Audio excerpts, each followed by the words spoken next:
Morning, everyone. We got Morning. you guys having juicy conversation before we even start. Yeah. So again, welcome to Mornings with Movers, and we're gonna turn it up today. We got myself, Dwyght with Max Moving Training. We got Clifford Starks. We're gonna call him professional fighter. He's doing a little too much. And we got Phil Diamond from All About Moving Tampa Bay. What up? What up? Yeah. How you guys doing? What's new, guys? Doing good, doing good. All right, so all right, before we get started, let me do these name changes because we don't want Phil being called Melissa, this is crazy. Yeah. All right.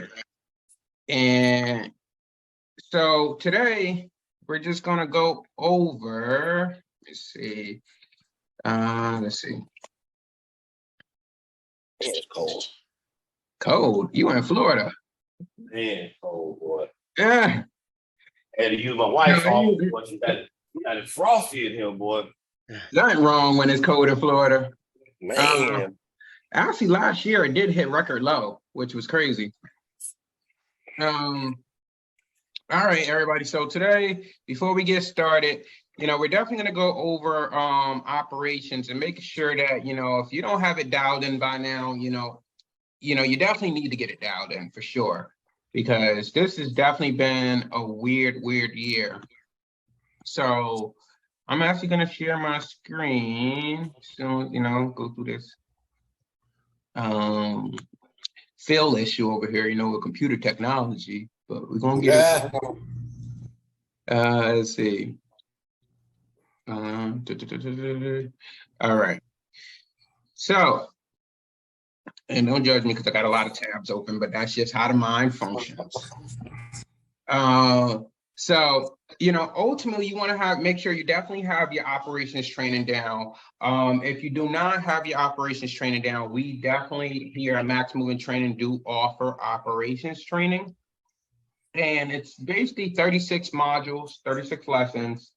And we basically start off with an overall glossary of everything that you're going to be going over, any terms you need to understand in your operations. So if you got a new hire, new operations person, or yourself, and you just want to get more comfortable, this is the program for you.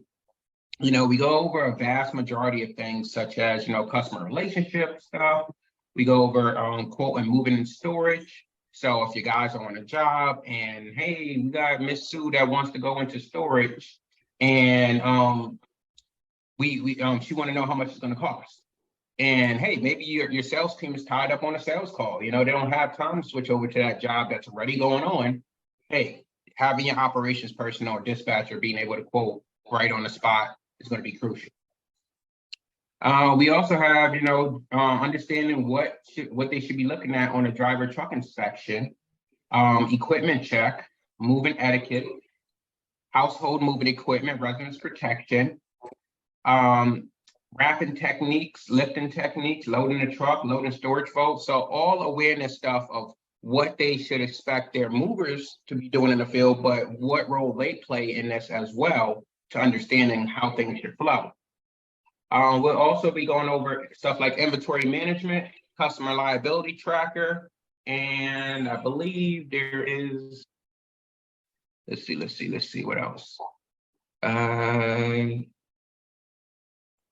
Basically running a dispatch, hiring movers, and the 11 steps to a perfect move. So it's really in depth. It goes from sales to actual mover stuff to actual operation stuff. So this operations person is definitely well diverse in this training.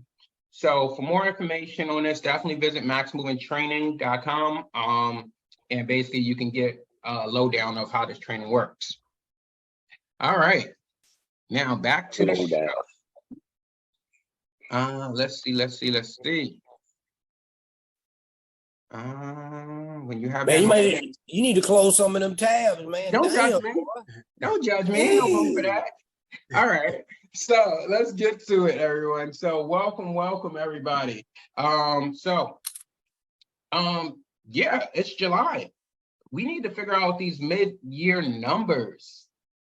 You know, where are you? Do you have your numbers dialed in right now? What's your benchmarks? And that's what we're going to try to go over today to make sure that, you know, you guys are in the right ranges for this year, because basically right now is where we can make that projection of where we're going to be at the end of the year. So if you're at like $400,000, $500,000 for the year right now, because hey, it hasn't been the best year, you know, then you want to project that maybe you're going to probably finish off. If you're at 500, maybe you're going to finish off close to $1 million or around $1 million as projection. Unless we find something else to ramp it up, that's you're ideally going to finish around there. So what's your guys' thoughts on that? Definitely been a different year, man. July, you know, we've been pretty busy. July hasn't been the greatest month for us. It's kind of looking at the numbers. Last week was just, it was really bad last week. You know, I don't think we went necessarily went in the hole last week, but definitely not a July, normal July. And I was getting a little concerned about the end of the month, you know, because it was a little shaky as well on our end. Now it's kind of ramped up a little bit, but not much. We increased our rates a lot more over on our end. You know, comparing to some other companies, we're the most expensive company in the area, far as I know. Far as hourly rates go. And of course, you know, by doing that, of course, you're going to, you know, not book as many jobs. But from hearing from a lot of other people, looking at in other groups, I'm hearing a lot of people just not having that great year that they were expecting. I've seen another group, a guy bought, you know, like 3 trucks to, you know, come into the season with, and he's not even moving them, you know. Yeah, that's rough. You know, and because in the season, you know, if you play your numbers right and you put your money back into your business like you're supposed to, realistically, if you're doing good numbers, you should be able to pay off 3 trucks that summer, is how I would look at it. You know, if you're doing good numbers, but if you're not doing the numbers, it's not going to, you're going to find you, especially like where you're at, Dwyght, you know, you're in New York, man, you guys are, you know, that you got to make the best out of that summer. You know, there's really no room for hiccups. You know, it's a little different down here. And I think out in Arizona as well, out there where Clifford's at, as far as the market goes. But, you know, I could see why, you know, a lot of guys are going out of business, you know, and even some guys around here has went out of business here in the last year. But, you know, we're not even going to talk about the New York atmosphere or weather. It was crazy. Yesterday, I'm going to the bank, you know, got a little chunk change going to the bank. And, you know, I get out the car and it's like, God damn, it's goddamn raining. It's drizzling. All right, let me go into this bank. Go into the bank, come out the bank. It is sunny as hell. I'm like, oh my God, hey, my hot. Let me take off this damn hoodie. Then I drive up the street, and as soon as I get out of my car, oh, it's cloudy as hell again. I'm like, you know what? I ain't putting that motherfucker back on. I'm not. It ain't gonna get me again. But that's the bipolarness of New York, where it's like, hey, some days are like really, really hot, some days are really, really like depressing. And you know, and it's weird like that. Like I just expect at this point we don't get a summer. You know, it seemed as a summer because it's busy, but we don't. Not in New York. But the benefits of New York is that it's I guess a more pricier market, so we can charge a lot higher than, you know, other states that's normally hot all year round. Because like in Florida, what I've noticed is people rather move their damn self. It's hot enough. Let me go grab a U-Haul so I can move myself. Yeah.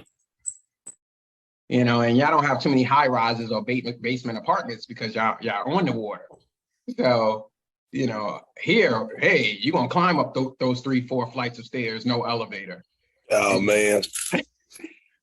Yeah, I don't even want to return back to New York after a move we did way back when I first started, dude. I'm like, I ain't never going back to New York, not to visit or nothing. Tell us about that experience, Phil. Man, so we kind of, I think we had the business, man, maybe about 8 months to a year.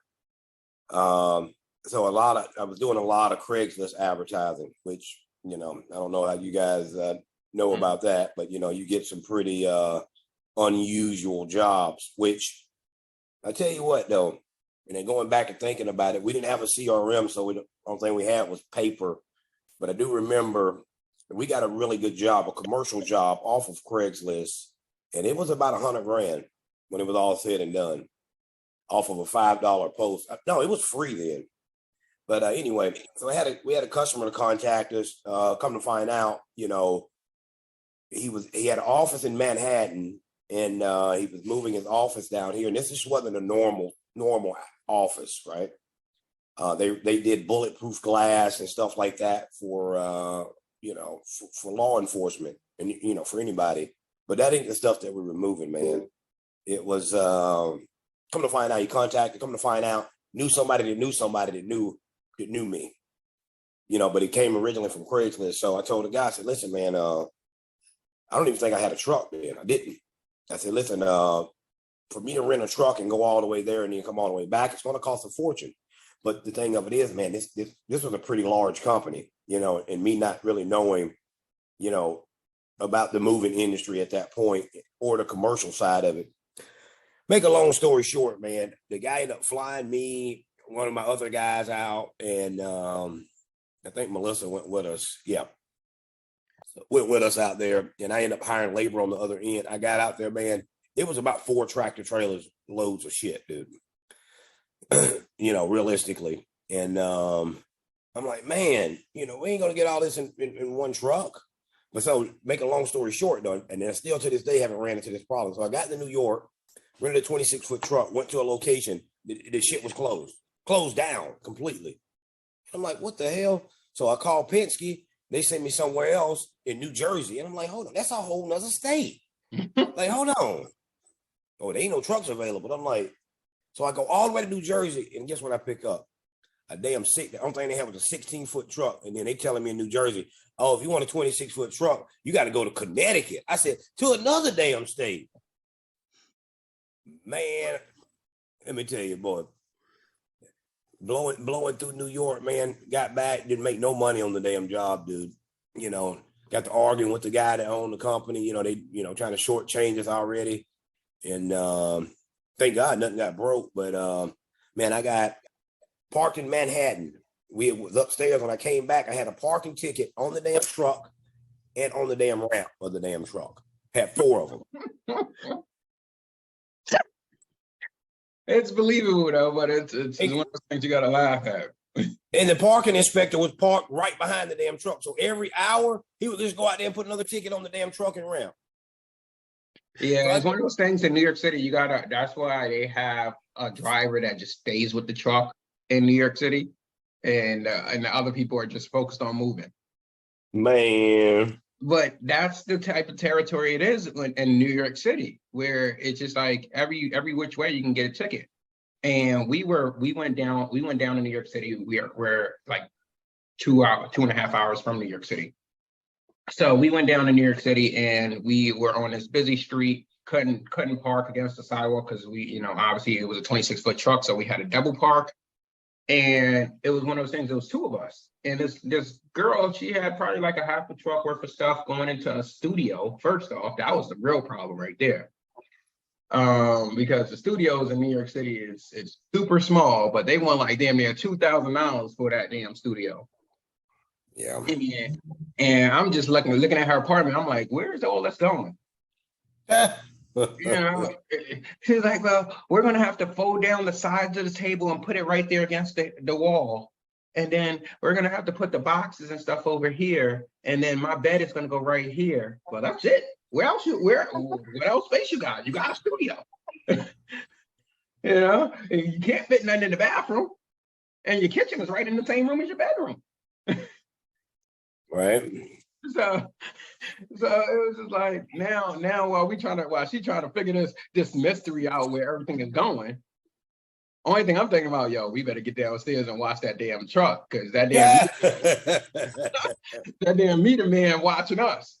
So we eventually carried a 2-man piece upstairs and came back down, and that mofo done got us. Gave us and booted away. I'm like, God damn it. Man, I wasn't stopping at the damn, bro, I done got lost, right? So I know that this bridge I went under, I was not supposed to go under. And if I would have rode, it was like a oval, like a round bridge. And Melissa on the passenger side crying and shit. You know, yeah, she was crying.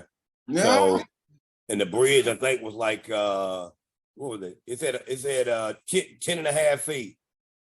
Oh, man, did you make it with the truck? Bro, I rode right down the center lane. Bro, I got lost like 30 times. Man, about a month later, I get a damn email from Penske. I owed $1,100 in damn between parking tickets and tolls. I said, damn, I ain't never going back there. So I done took off running down New York City, man. I ain't got nothing I need there, man. No tools or nothing, right, in Manhattan. So I said, shit, let me go. I ain't got no cigarettes. I slide over to the CVS, get some cigarettes and some tape. And ice. The lady told me $33. Ma'am, $33. I just want one pack, not a carton of cigarettes and a bag of ice. Oh, and tape too. $33. I never forget. She said, oh, cigarettes for $18. Bitch, I stopped smoking. Bye. Hell no. He usually gives out cigarettes to people that ask them down the street. People are asking, you got a cigarette? He's like, nope. Nah. Nope. No, I mean, no, ain't no sharing in New York City with no damn cigarette. Hell no. I told them, hell no. And then I got 100. I was looking for a long one. Get 100 here. Get my money's worth. Mm-hmm.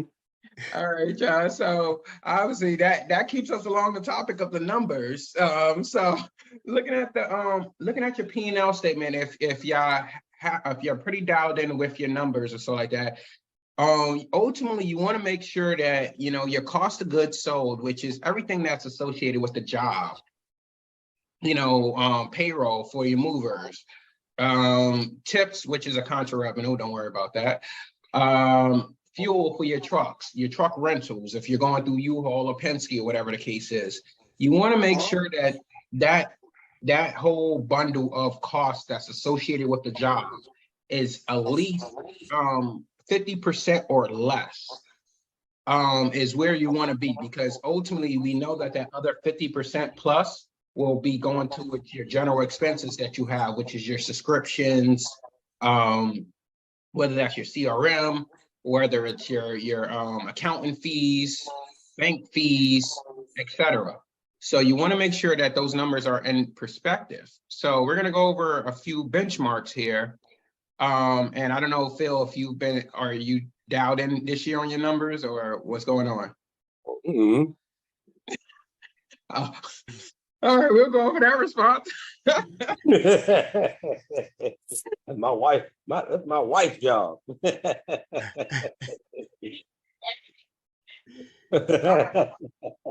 All right, so ideally right now, like I said, so with your general COGS, ideally if you could be around 46%, right now I think this year we're a little higher than we want to be. I think we're at 47.22%. So with that basically being said, that means that, hey, 52% is going towards your general expenses. Now, there are some other benchmarks that you want to be concerned with. Let me see. Insurances is hard to gauge because insurance is just freaking ridiculous in general. Yeah. Yeah. You got to make sure I was just having this conversation the other day, making sure that, you shop around that insurance, because insurance companies, man, once they got you, they just send out that renewal letter and you just accept it. The reality is there are other options for you, especially if you ain't got no claims, man, Well, We- the thing while we're on that topic, the thing is with the insurance, it's one of those things where depending on how big you are, you can't get the insurance without a broker. And and that's its own issue right there. The fact that you can't get certain insurances without a broker, but then at the end of the day, the broker isn't really they're doing their job as far as referring you whatever notices, but they're not doing their job like, well, hey, I got a claim. I need you to take care of it because you're the middle person going to this person. But they were like, oh no, we here's all the referral sources, here's what you gotta do. I'm like, what the hell? Why the hell I need to do it if I'm gonna be doing it all? So but it's weird because hey, that's how the trucking insurance stuff works nowadays. But I think with payroll, administrative payroll, that's owners pay if they're paying themselves a weekly salary, any ad sales reps, and anybody else that works in your office that's not a field person. Your likelihood, your payroll percentage of your income should probably be around the 10% realm. So if you guys aren't around the 10% realm, you definitely want to see what you can be cutting, or if those salaries are a lot higher. And sometimes those salaries is based off a commission if it's a sales rep involved. So basically redialing that in and figuring out, are you paying too high in commission? And don't be afraid to change it because you're afraid that you might lose that person. They just have to understand that, hey, we need to make adjustments so that we can put that other, let's say you're at 13%, you'll be able to put that other 3% elsewhere, and then in turn, maybe be able to pay them more in the later future. Cliff, I know that you've been a marketing guy. Where's the marketing spend has been for you, percentage wise? Yeah, so we've been focusing on the mailers. We've also been focusing on Google Guarantees, been working well.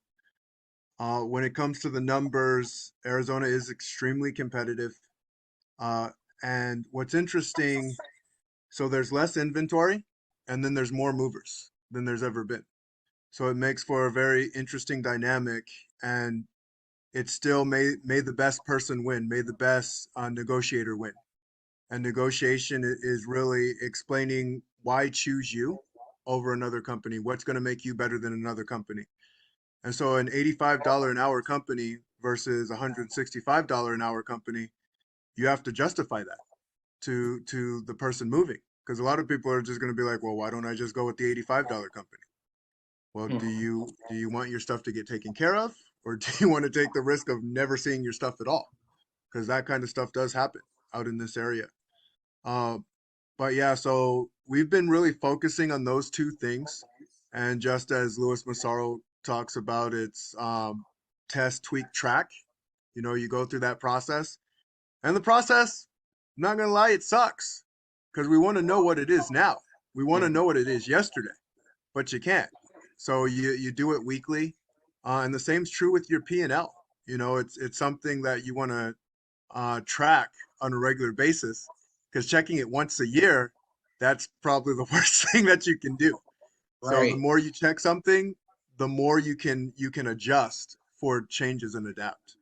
So I guess where's your percentage been sitting around on your P&L?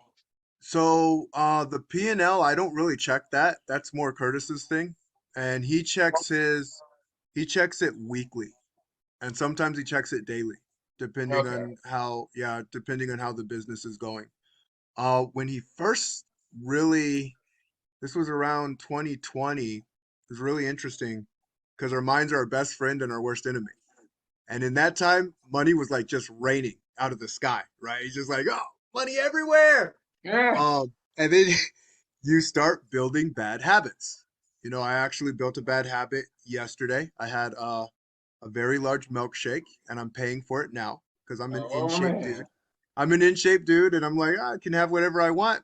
Not necessarily. So, he ended up getting caught in a bad situation because he had the money rolling in, and then it started drying up.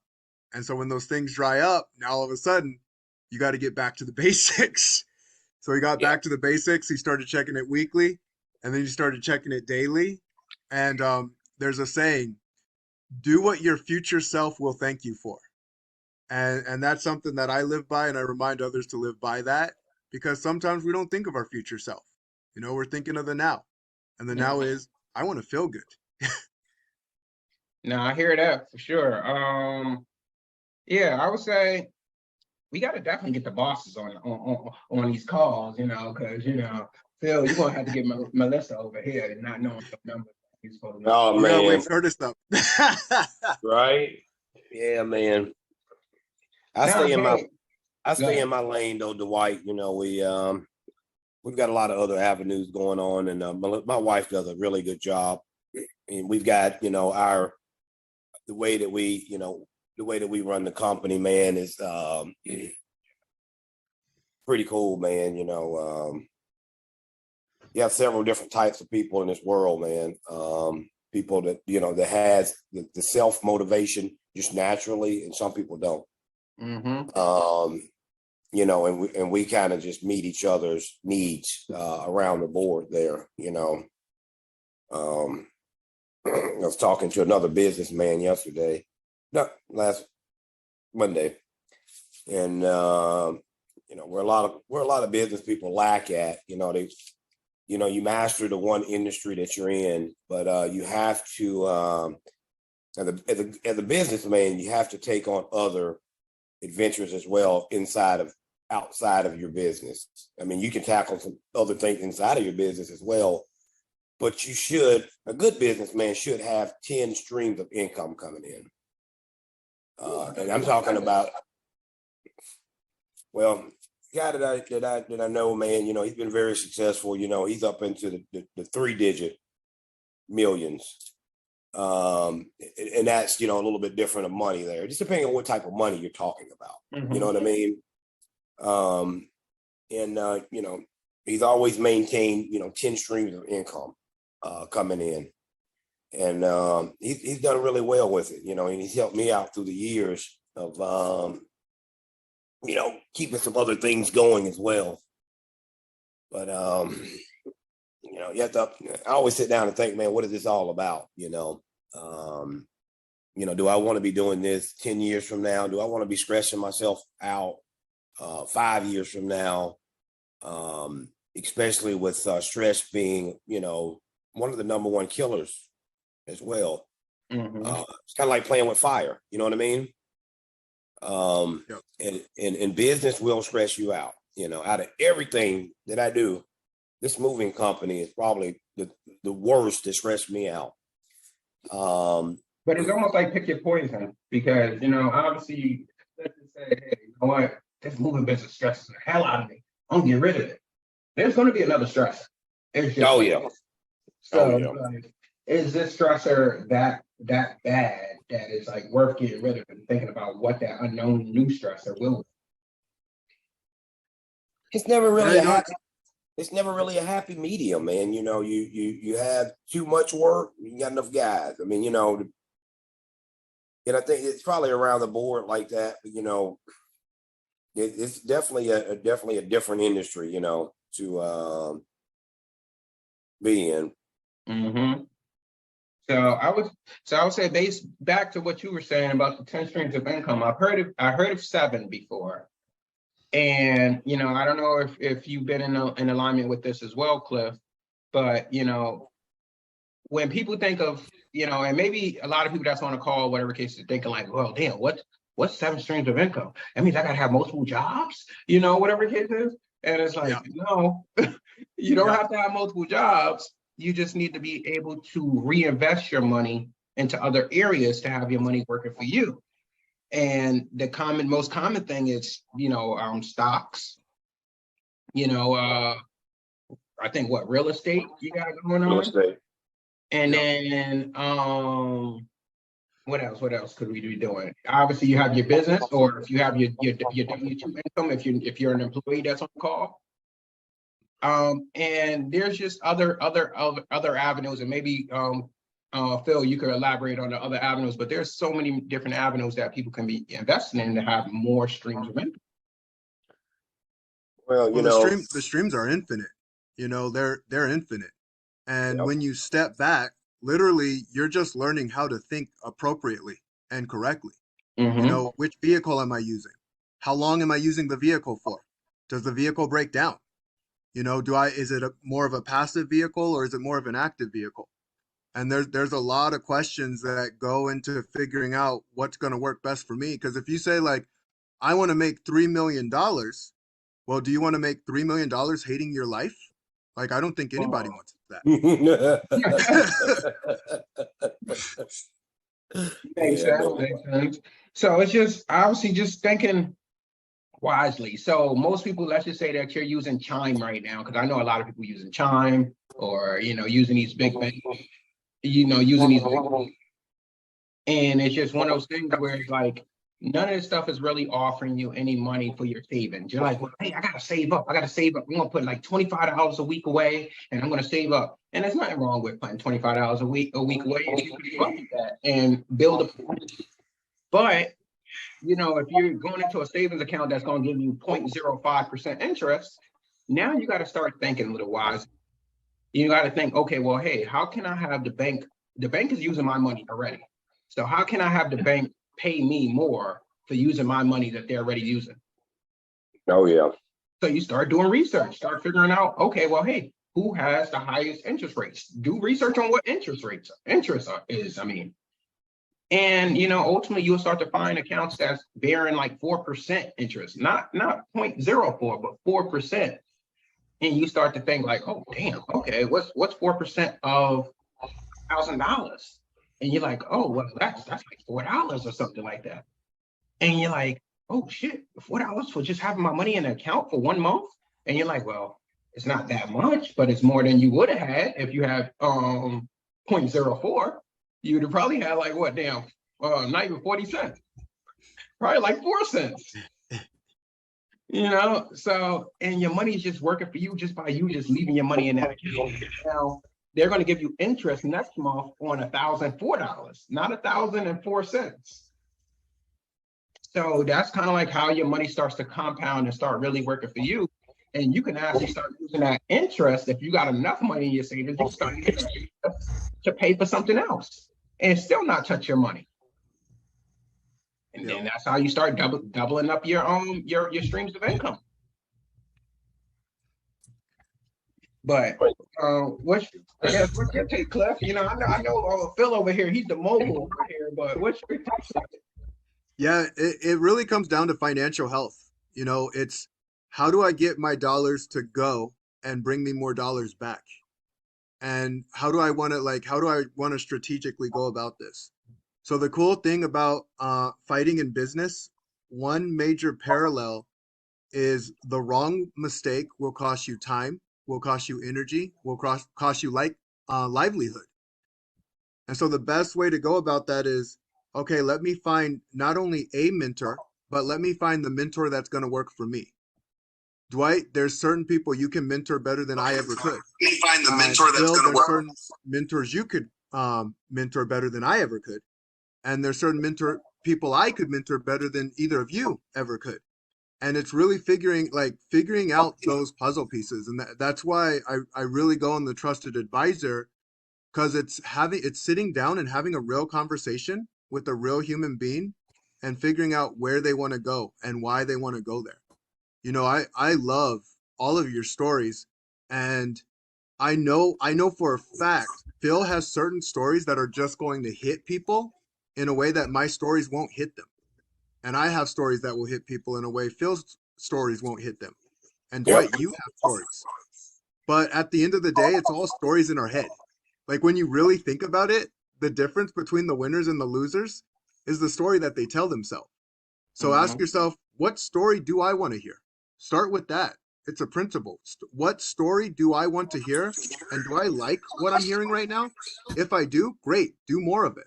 If you don't, figure it out and find someone who can help you with the story that you want to hear in your head so that you can get those dollars going out and more dollars coming back.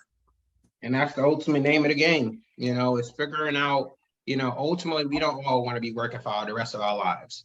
We see that, hey, as a business owners, unless you have IRA or something that you're investing into manually, or you have it already set up in your company, it's one of those things where it's like, hey, are you putting away for your retirement? You know, and if you're not, hey, you know what? Everybody has their own story, own path, whatever you believe in. But having multiple streams of income so that basically when you do retire, you don't, be waiting on someone else to tell you, hey, this is your money that we're going to give you over the next 30 years. And hope that you survive for the next 30 years. You know. So Right. So it's just one of those things where it's just like, I've seen people that retired at like 50 something, and it's like now it's like, well, hey, I'm on a fixed income. I can't really do much. I can't really afford much, but I definitely can't afford to go back to work either. Right. And it's just like, damn, like, learn from it. If you're young enough at this point, learn from it, learn from our elders who's not in the best of positions right now. And make sure that we're in the best position when we do retire at whatever age. If you want to retire at 45 and say you're 35 right now, whatever the case is, set the 10-year plan. Set the 10-year plan of how can you get enough passive income so that when you retire at 45, you have this money coming in the door reoccurringly. And you're not necessarily relying on the government to tell you, hey, we're going to pay you this, or we're going to double tax your money that you put away that was already taxed. Yep. They will. So read the ingredients on the box. Always read the ingredients on the box. Who's doing what? That's excellent insight, because when I mean it's those not just the money you make, it's the money you keep. When I mean no damn Lucky Charms, I ain't trying to read no damn ingredients. I don't care about this red 40. I'm gonna eat it anyway. So no, but yeah, just set your goals, set your revenue stream. Do research on YouTube. It's free. Go on YouTube, look up how can you get 6, 7 different streams of income without necessarily having to work, and see how you can start to relate it to yourself. Obviously you might think, well, hey, your money is limited right now because maybe that's the way your mindset is. Or maybe that's the way your pocket is. Who knows? But you have to figure out, okay, you know what? After I pay all my bills, I got $200 to my name at the end. Well, what are you doing with that $200? Do you want to stay around that $200 every week or every other week? How can you just put maybe 25 to 50 of that away and run off of 150? And try to start to manipulate that. So now that 150 starts to become 250 or something like that. And you start to build up slowly but surely. It's not a race, it's a marathon. It's at the end of the day, just get to the finish line, however you get to the finish line. And you're only competing with yourself. Don't look to say, well, hey, damn, Phil's a 6-figure guy. Cliff is a 7-figure guy. Oh shit, I'm a 5. I need to get there. I don't know how they did it. Run your own race. Yep. Yeah, amen to that. And I'll say too, so there's a book called 10x to 2x, or 10x is easier than 2x. And it explains your 10x is how you think, right? I want to give major kudos to Phil, because Phil's gone into his past. And honestly, we all kind of do this, where we don't want to go into the past. We want to go into the future. The past is where the future is, though. Your past has created you for who you are and what you stand for. And when you can look at the past and say, okay, what habits have I accumulated to help me get to the next goal, to help me get to that next step of where I want to go? And when you can look at that and look at it without judgment, but look at it in a way of curiosity, you'll find some of the most powerful things that you can do to move yourself forward. Like, one thing that's really helped me in my journey has been discipline. It's really, really helped me, but it's also really, really hurt me. I'm used to grinding. I know how to grind. I know how to hustle. I know how to do what I need to do. But now I got a family. Now I got 2 kids, been married for 16 years. And so I had to get disciplined on finding people who knew how to leverage things better than I could, who knew how to effectively leverage and say, Cliff, why are you doing that when you can do this over here? And then you can do 10 times more and save yourself 10 times the energy. Well, I never thought to do it that way before. That's why. So I'm going to go surround myself with those people. You know, we all meet that person who makes us see something different or think something different or see the world differently. And then it pops and we go, holy crap, I can do it this way and then save my time, save my energy. Dwight, you're talking about retiring at 45. The truth is we have so much opportunity. If a person did it right and they just put their nose to the grind, 5 years. They could literally retire in 5 years, but it takes a lot of energy. It takes a lot of putting it in. It takes a lot of mind, like effing with your mind and putting that together, but it can happen. It's possible. Definitely can. You know, and that's where I was like, right now for me, it's kind of like, you know, I'm figuring out my 5 to 10 year plan now, and that's what everybody should be working on anyways, their 5 to 10 year plan. And it's not like they said, it's not the end goal that we should be happy with, the journey along the way. And I believe I've been hearing that a lot, and I think that that's something I need to take into place where it's like, oh, well, in 10 years, I'm going to have all of this massive success. I can't wait. Oh, I can't wait. And then we get there to 10 years and we're really not as happy as we thought we would be when we got there. Yep. And, you know, and you start to think like, damn, why didn't I enjoy that 1 year, 2 year, 3 years, you know, on along that ride? Like, why didn't I enjoy this along the ride? Because that's where the fun is. It's the fun of getting to that end goal. And that end goal is just, hey, yeah, accomplished it. You know, now on to the next. What's the next 5 to 10 year goal?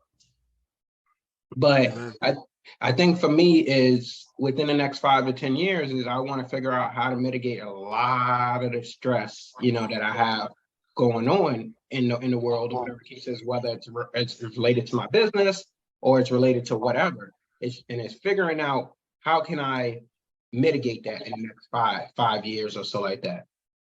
And I think that's the goal, you know, figure out how can I get to the point where I don't have that emotional roller coaster, especially if the way this industry treats us. So, where, you know, you're like, oh, damn, oh shit, we busy at the end of the month. Oh, we gonna make this money. And then the first week of the month, ain't no damn job. She's like, oh, goddamn. You know, and it's like one of those things where you're growing up and people are like, oh, be grateful for what you have because it may not always be there. And that is the perfect saying for this damn industry. You know, enjoy what you got because it won't always be there, you know? And, you know, 1 year, I think 1 year in the past, you know, it was like we were really thriving and crushing it. And I was like getting bonuses. I was like, oh man, I'm above the world. Oh, I'm about to take all my friends out. They ain't got no money. They broke. All right, let's go. And next thing you know, the next year is like, well, goddamn, where the bonuses at? You know, like this shit ain't good. How you supposed to survive? Now they gonna have to take you out. You're like, God damn. Let me not say nothing. But that's the world of business, and I don't know if it's just the movement business or it's all businesses that kind of drive a person crazy. But I guess Phil, you can maybe speak to that, being that you are, I guess, involved with a little bit of real estate. Like, does that kind of have that same feel for you with this in the real estate? You know, everything, man, with business in general, man, is going to be a stressor. There's always problems, broken things, AC units, need a roof, you know, other things, you know, that I deal with on that end as well. People. But you know, the moving industry is a little different, man, you know, because you are dealing with a lot of employees directly, right? More than you would with, you know, homes or whatever. But I guess when your mind state is a little bit different than most, you know what I mean? Because I hear moving company owners or see it, you know, through their reviews and things of that nature often that you know, they call a customer and tell them, oh, we're not able to do the job, or whatever the case may be. And they're okay with that, and it is what it is. Me, no customer left behind, I'm going to do it myself if I have to, but, I think a lot of the reason, I was talking to another good friend of mine outside of the moving industry, and he said, well, Phil, you got to understand too, man, you're dealing with, you guys are dealing with people that's dealing with a situation, well, not you call it a situation or whatever, but dealing with moving, another stressor, one of the most stressors in the, around. People got to change their address. The kids got to change school. We got to figure out the light switch over here. I mean, we're already dealing with people that's on edge, already. And the slightest thing is going to trigger, and you're going to be their doormat if you allow it. You know what I mean? But, as moving company owners, what I'm noticing, and as I talk to a lot of moving company owners, man, a lot of guys, man, are not, they don't have a master's degree. They don't have, any of these, big degrees or whatever, just plain guys, you know what I mean? That had a lot of drive. So a lot of us guys don't know business, really. You know what I mean? And I hate to say it like that. We just don't know business, right? We know how to, turn some trucks and wrap some furniture up and pack some boxes and things of that nature. But do we really know business? You know what I mean? Like internal business, right?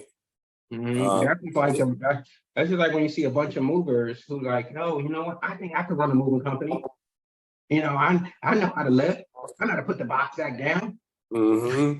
And then when they get behind they also get behind the scenes and like, oh, what DOT number? Insurance. Right. It's definitely a tricky business,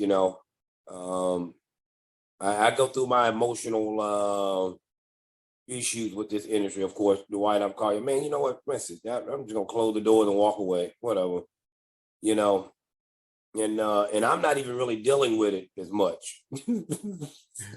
So you can only, I'm talking about like maybe 8% of the day.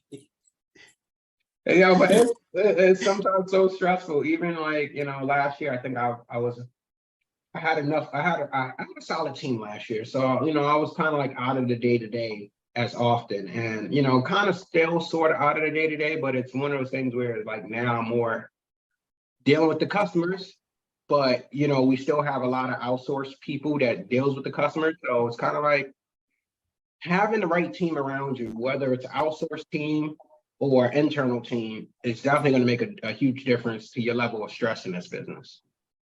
Having so one guy mentioned in one of the Facebook groups the other day, oh, who do you guys use for a claim service? And some people was like, oh, well, we just do it in-house. We just do it this way, whatever the case is. And the guy, truthfully, I have way too many customers on an ongoing to be dealing with it in-house. Because some people just don't want to deal with that stress. They don't want to sit here and try to be biased and say, well, hey, my guys would never do this. Like you have to be lying, customer. Or deal with, oh, well, you know what? They broke that coffee table. Okay, you know what? We're going to replace that whole coffee table. Some people don't want to deal with it. And I get that, for cultural and, customer service, people want to keep it in-house because they feel like an outsource won't give that feeling and vibe. But, sometimes you can't make these customers happy. Well, that's why customers... Oh, sorry. No, go ahead. Well, that's why customers, even us as consumers do, we automatically, when we have a problem somewhere, what do we say? I want to speak to the manager, right? Mm-hmm. Right, because a manager can make some things happen. The guy that you're talking to that's employed there can't give you a refund or nothing like that. So that's why a lot of customers, they want to talk to the owner. So, because if they get to the owner, now they know he's the top decision maker, right? So he can't be like, well, yeah, it looks like you signed a 60%, 60 pound, 60 cents on the dollar quote. You signed off on it 3 times. You declined it 3 times, right? So he can go through that spiel, but then she's going to be like, well, as a good business owner, you would stand behind your work regardless. So they try to go, of course, this is why we don't even deal with it. You know what I mean? This is why if I answer that phone, I am not the owner of the company. If I go on a job, I am not the owner of this company. Oh yeah, I've been in those situations too. It can get so tough. Like they'll literally sign something. You'll give them the paperwork. You'll show them the paperwork, and they'll say, "Well, I saw something different. I saw something different." Right. I'm like, ma'am, I don't know what to do with the thing that you saw different because all the information is right here. Like I don't know what you want me to do with that. We just had the same situation where we were told, we get to our customer's house and we were told again, hey, you guys, where are the boxes? You guys were supposed to pack. Man, you didn't sign for packing service, you signed for moving service. Oh, yeah. Well, there must have been a miscommunication because I asked for packing services. Well, there's no notes, there's no conversation saying that you want to pack. Well, what's the 20 boxes or totes that's right there that's showing? Ma'am, that is your inventory. That is saying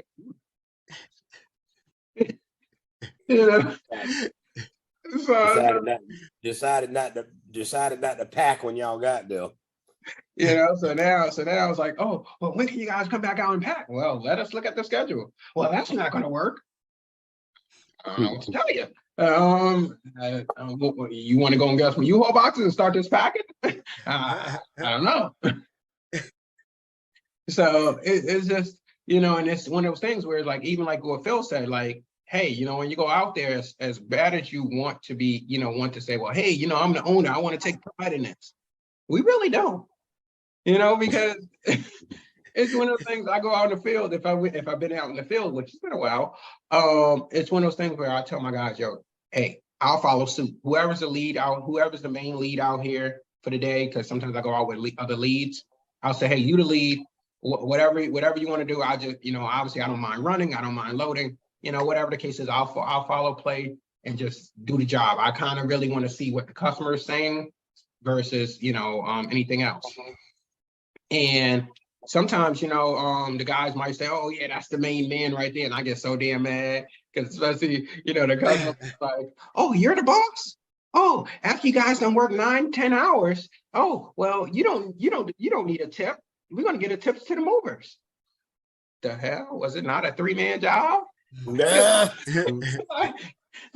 It only took 9 hours because it was 3 of us. Imagine if it was 2 of them. Right. Right. So I'm like, what? Don't say nothing. I'm out here and I'm working in the trenches just like you guys. Mm-hmm.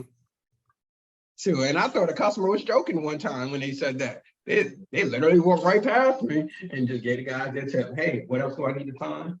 Oh. I be want that tip, boy. I go in there. I want my tip, boy. Let me get that. but yeah, no, like I said, outsourcing stuff, like having a claims company, it's really not that bad. And they actually do stick to the rules. Hey, you know what? If the customer signed, for 60 cents per pound, or they signed for X amount of full valuation, hey, they're going to stick to that contract. And that's what we really need because, hey, we went over that constantly with that customer. Hey, you wanted 5,000 evaluation, 10,000 in full value with full coverage, whatever the valuation coverage is. And now they're like, well, hey, 5,000 is not going to work for me. I need at least 25,000. Whoa, I don't want to have this argument with you. And obviously at the end of the day, now you're going to give us a bad review because you're not liking what I'm saying. You maybe you want to take us to court because you feel like you're entitled to more. And all this extra headache for a contract you signed. Yep. So, hey, why not let the claims company deal with that while we focus our mindset on positivity and continue to grow the business. Right. Yeah. We had a client, a flooring company that we do business with, call us to come move some things out. Generally, the stuff is just moved a lot of time internally, but this one, they wanted the stuff moved out, brought to our storage facility, and then deliver it like a couple of weeks later. So my guys, honest mistake, even the brown tape, I don't know if you guys noticed, but that brown tape, movers tape don't really stick well. It don't stick onto furniture and leave it's not like white tape, clear tape. So the guys let the customer convince them to take a whole L-shaped desk out the door like that. The customer, oh, you guys ain't got to take it apart, and it was particle board. I mean, just complete. They shrink wrapped it up. I mean, a whole L-shaped desk, and I'm like, so they bring it. I'm looking at them like, dude, why y'all didn't take the damn table apart? Oh, well, the customer said it would be okay. I don't give a damn what the customer say. Bringing shit back here like that. So I told him, I said, unwrap it, take it apart. On your own damn time. Not on my billable time, you're not gonna do that. A whole damn L-shaped desk, man. Like, damn. I mean, you're asking for trouble. You know what I mean? You not just damaging the piece, but hitting walls, freaking scratching floors. I mean, all kind of stuff, because the customer gonna say, guess what they're gonna say? They're gonna say, oh, well, they're the professionals. My money. Boom. You're the professional. Yeah. It's just like those customers who say, oh, you guys can park right on the lawn, back to the front door. Yeah. And then as soon as you get those damn deep ass tire tracks in their grass, oh, who's coming out here to pat this down? Yeah. Right? Like in New York, it's goddamn 3 degrees out. Who's coming to pat it out? They ain't going on with that grass. I'm gonna be patting snow ice. They said 3 degrees. Damn. I'm like, y'all better wait till spring come around with this cold ass weather. Man. So, now you got to pay for what? Lawn care because customers said, oh, well, the guys could back up to the front door, but I didn't think the tracks would do that. Right. Your fault. Oh, yeah. Come fix it in 3 degrees. Bring a coat. Right. And a snow shovel. Because it ain't going to snow tomorrow, like. Oh, wait a minute. Let me tell you about the desk real quick. So when the guys went to go, I guess the guy had something sticky on his drawer or something. So when the guys went to, put the tape on it to wrap the blanket around, probably KY jelly or something, little KY jelly using ass dude on the damn desk, nasty motherfucker.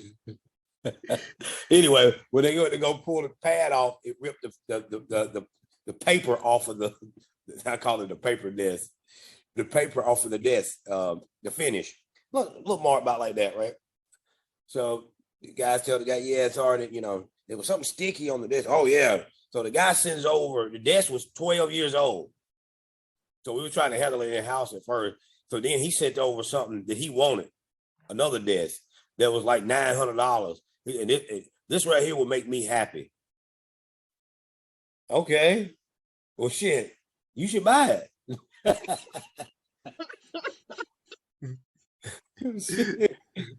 Yeah, you should buy it if it's gonna make you happy. Because I know who ain't buying it. Well, that's the thing where, like, that's why, like I said, we just need to be fully transparent with these customers. Hey, if you want, we're a company where we'll go out and we'll replace your stuff, or we'll hold you at 60 cents per pound. Because if you're telling customers, hey, legally, you're 60 cents per pound, it's almost like, hey, you know what? If they're obviously some moving company owners use it as a tool when the customer is being a jerk. Oh, well, hey, you know what? Your stuff got damaged? Okay, you know what? And you a jerk about it? We're going to give you 60 cents per pound. But if the customer is nice, oh, yeah, don't worry about 60 cents per pound. We're going to fully replace it or whatever the case is.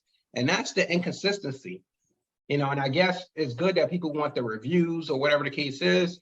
But if people are going to badmouth you, they're going to badmouth you anyways. Yep. So at the end of the day, you done gave them a $900 new desk. And at the end of the day, they're going to still give you like a 3-star review. saying, oh, well, they were all right. They did replace my desk that they broke, you know, but, you know, they probably could have been better in the administrative area. Oh, God damn, I just spent $900 of the goddamn $1,500 you gave me. Mhm. And I still got to pay my guys. And we was deserving free stuff. I seen the guy email talking about this is poor customer service. We offered him like $100 for, you know, 10-pound desk, 10-pound, 15-year-old desk. This is poor customer service. Poor customer service because you didn't get what you want. You a damn grown ass damn man. Quit damn crying, man. Go buy you another damn desk. Get out of here. All right, everyone. So we are at the top of the hour. You know, definitely go out and crush it. Remember, hey, this is the time of year you need to be checking on your numbers. You know, making sure that, hey, you know what? If you're at, like I said, that $500,000 for the year, then unless you turn it up, you know, you can expect that you're going to finish around maybe around $1 million, maybe a little less than $1 million. You know, but unless you turn your price per move up, don't necessarily mean raise your rates. Charge more around your rates. You know, if you're going to charge for shrink wrap, make sure you're using the shrink wrap, because I'll tell you, customers will say something. They're like, oh, they didn't use it on not one piece. They don't charge me $25 for the shrink wrap. Oh yeah. So, you know, make sure they at least wrap one thing at least with that. You know, if you're selling boxes on the truck, you know, make sure that your guys are, you know, knowing that, hey, you know what, at the end of the job, you sold 5 small boxes and that, you know, you're not coming back and you got no small boxes on your truck. And like, yo, what happened? Oh yeah, we did use 5 small boxes on the job. Now you can't recharge the customer. You know, the customer's gonna be mad, like, yo, why I got an extra $10, $15 on my bill? Well, remember the 5 boxes we brought to your job? Well, nobody told me that. So, you know, obviously you got to keep good track of it and increase your price per move. Duplicate your moves. Get packing and moving services for a customer. Get cleaning and moving. Get junk removal and movement. Something, you know, to increase your price per move. But that's all on me. That's all I have for today, y'all. So, anything, Cliff? Yeah, keep hustling, keep grinding. What I would say is leaders lead. So keep leading, because you're gonna have the horrible customers and you're gonna have the great customers. The cool thing is perception's reality. So if we focus on those horrible customers, we're gonna get more of them. We focus on the good customers and how we even got them in the first place, we're gonna get more of them. The goal is to create win-win solutions and situations. Gotcha. What about you, Phil? Everybody just have a good week and you know, stay motivated. See, Cliff be setting the damn tone too damn high. Ain't nobody I know. You can't even say nothing behind that. Just yeah. Have a good day. All right, y'all. Y'all take care. Later. All right, guys. We're going.